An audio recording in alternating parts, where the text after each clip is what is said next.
हयाती अता फरमा।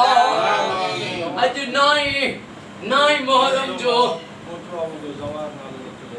ज़वार सांखे सजे आयाल के इमाम सज्जाद जो वास्तो थी सेहत है खिजरी हयाती अता फरमा।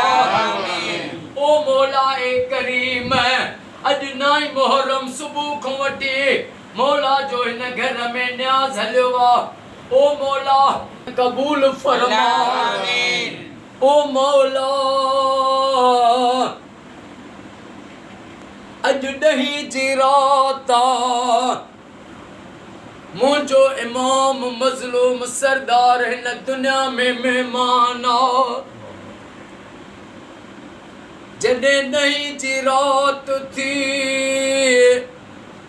मुझे मौला इमाम हुसैन सरदार मासूम सैयदा बीबी जेका इमाम हुसैन जे सीने ते सुमंदी निंड कंदी मासूम बीबी सकीना जनाबे सैयदा सकीना के भाकुर पाताऊं मौला जे अखड़ियों अश्कबार थियूं वरी जनाबे सकीना के अम्मा ज़ैनब जी झोली में दई फरमायाऊं त मुझी सकीना यतीम थी वने त हिन जो ख्याल कजो।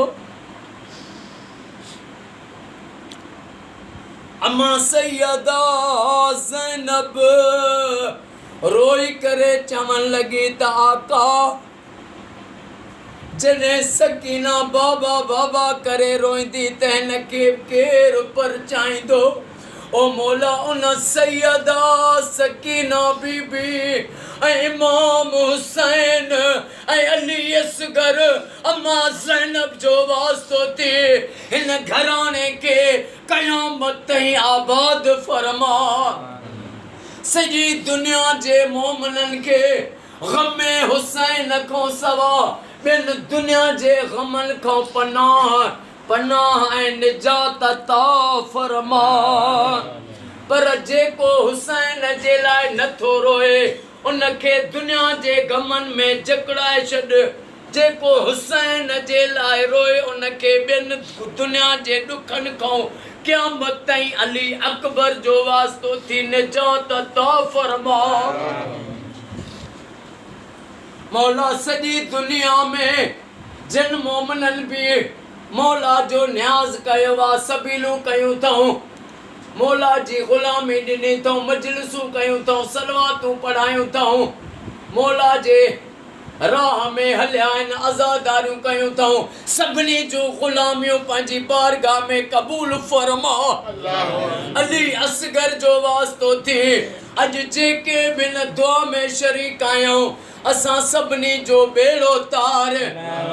इमाम हुसैन जो वास्तो थी इमाम हुसैन जो वास्तो थी उन घड़ीअ जो वास्तो थी जॾहिं मुंहिंजे मौला पाण खे ग़रीब सॾायो आहे उन घड़ीअ जो वास्तो थी मुंहिंजी मिसकीनी गुरबत दूर कर ॾिया ॾही जे रात दुआ क़बूल फरमा। जन ते भी गुरबतूं आहिनि उन्हनि जूं गुरबतूं दूर फरमा। मंटार अली साईं खे साईं जे बचड़नि खे सतनी पीढ़ियुनि खे रोज़ी में गंज गंज गंज अता फरमा। सभिनी खे रोज़ी में गंज अता फरमा। इन्नल्लाह व मलाइकतहु युसल्लूना अलल नबी या अय्युहल्लज़ीना आमनू सल्लु अलैहि व सल्लिमू तस्लीमा।